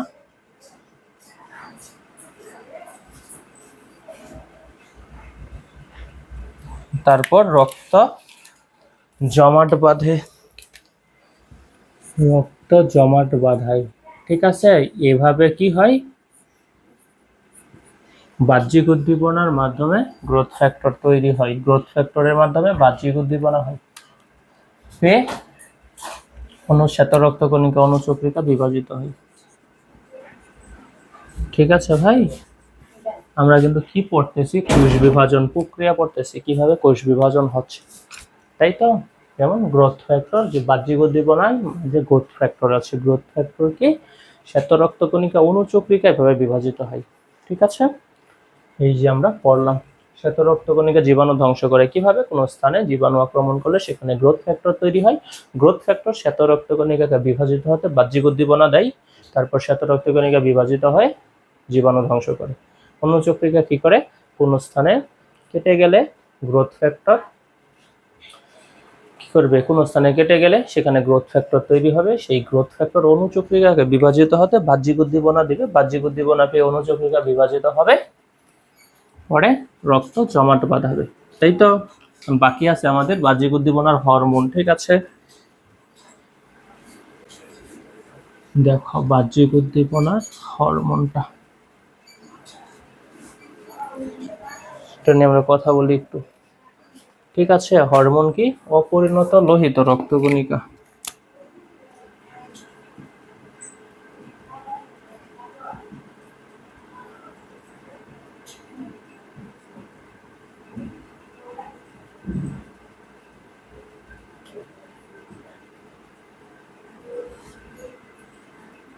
খেয়াল করো, আমাদের বৃক্ক আছে, যে বৃক্ক অপরিণত আরবিসি আর কি। আমাদের কিডনি আছে না,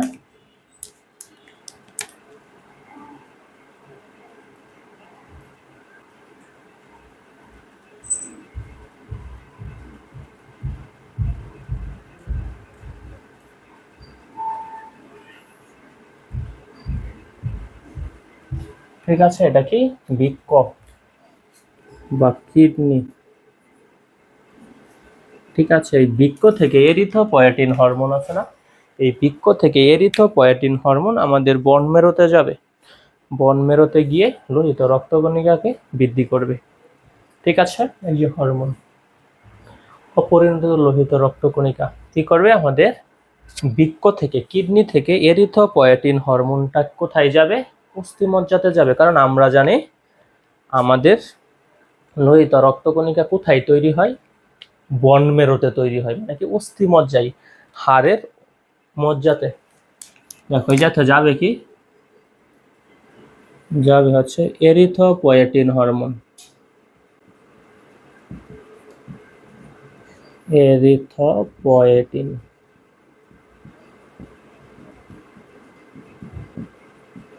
এরিথ্রোপয়েটিন হরমোন। ঠিক আছে,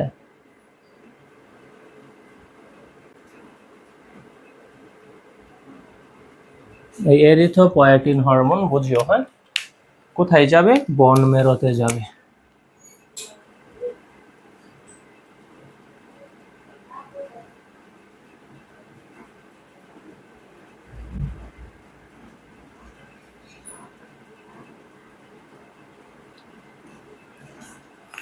আমাদের মনে করো এটা হাড়, একটা অস্থি আঁকাইছি,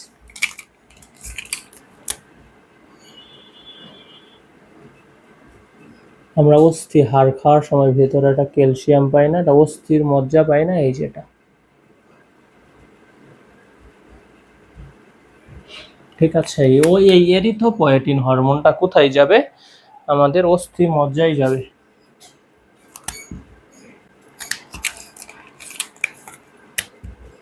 এই যে এরিথ্রোপয়েটিন হরমোন আমাদের অস্থি মজ্জায় যাবে।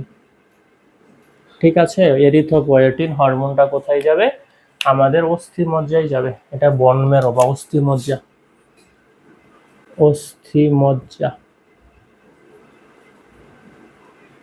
আমরা বলি যে ক্যালসিয়াম, খাবার খাইতে খুব টেস্টি লাগে, তাই না, বন মেরু।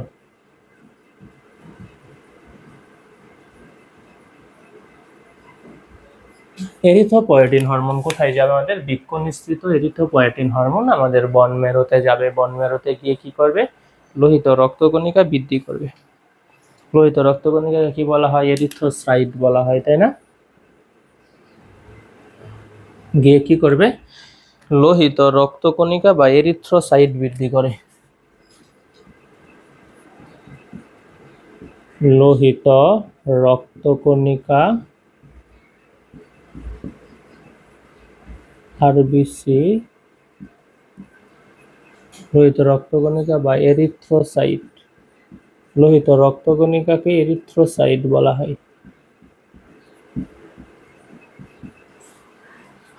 বা এরিথ্রোসাইট বৃদ্ধি করে। ঠিক আছে, ঠিক আছে ভাই। বৃক্ক নিঃসৃত এরিথ্রোপয়েটিন হরমোন বন মেরুতে গিয়ে লোহিত রক্তকণিকা বা এরিথ্রোসাইট বৃদ্ধি করে। এই যে ভাই প্রক্রিয়াটা আছে না, এই যে বৃক্ক থেকে হরমোন নিঃসৃত হলো, সেটা গিয়ে বন মেরুতে যাওয়ার ফলে লোহিত রক্তকণিকা বৃদ্ধি পাইলো, এই যে সম্পূর্ণ প্রক্রিয়াটা, এটাকে বলা হয় কি? এরিথ্রোপয়েসিস। ঠিক আছে, এরিথ্রোপয়েসিস কি? লোহিত রক্তকণিকা তৈরির প্রক্রিয়া। এটা কিন্তু খুব ইম্পর্টেন্ট, এমসিকিউ এবং ক নম্বর প্রশ্নে আসে যে এরিথ্রোপয়েসিস কি। এরিথ্রোপয়েটিন কিন্তু বৃক্ক নিঃসৃত একটা হরমোনের নাম, কিন্তু এরিথ্রোপয়েসিস কি? লোহিত রক্তকণিকা তৈরির প্রক্রিয়া। এই যে এই জায়গা থেকে এই লোহিত রক্তকণিকাটা তৈরি হইল, ঠিক আছে, সম্পূর্ণ লোহিত রক্তকণিকাটা ভাই তৈরি হইল, এই প্রক্রিয়াটার নাম হচ্ছে কি? এরিথ্রোপয়েসিস। এরিথ্রোপয়েসিস।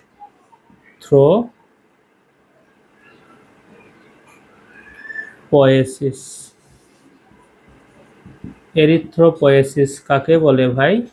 এরিথ্রোপয়েসিস হচ্ছে লোহিত রক্তকণিকা তৈরির প্রক্রিয়া বা এরিথ্রোসাইট তৈরির প্রক্রিয়া। এরিথ্রোসাইট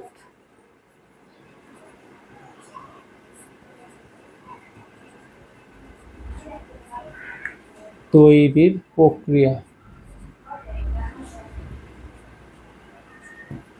এরিথ্রোসাইট তৈরির প্রক্রিয়াকে কি বলা হয়? এরিথ্রোসাইট তৈরির প্রক্রিয়াকে বলা হয় এরিথ্রোপয়েসিস। ঠিক আছে, আমরা আরেকটা জিনিস মনে রাখবো, পূর্ণবয়স্ক মানুষের দেহে 100 ট্রিলিয়ন কোষ থাকে বা 10⁻14 টি কোষ থাকে। একজন পূর্ণবয়স্ক মানুষের দেহে 100 ট্রিলিয়ন কোষ থাকে, বুঝছো? এই এমসিকিউটা একটু মনে রাখবা। একজন পূর্ণবয়স্ক মানুষের দেহে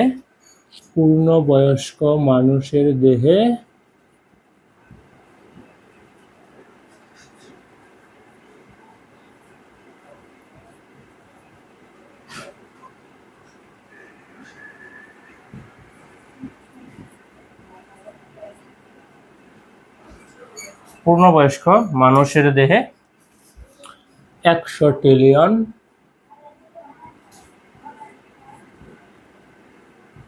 এমসিকিউ এর জন্য মনে রাখবা, 100 ট্রিলিয়ন বা 10⁻14 টি কোষ থাকে। দেখছো কতগুলো কোষ থাকে পূর্ণবয়স্ক মানুষের দেহে। ঠিক আছে, এই ছিল মূলত ভাই আজকের ক্লাসটি। তাহলে আজকের ক্লাসে আমরা কি পড়লাম? কোষ বিভাজনের প্রকারভেদ পড়লাম এবং কোষ বিভাজন প্রক্রিয়া সম্পর্কে জানলাম, তাই তো? আশা করি তোমরা আজকের ক্লাসটি বুঝতে পেরেছ। তোমাদের সাথে পরবর্তী ক্লাসে আবারও দেখা হবে। সবাই ভালো থেকো, সুস্থ থেকো, ধন্যবাদ।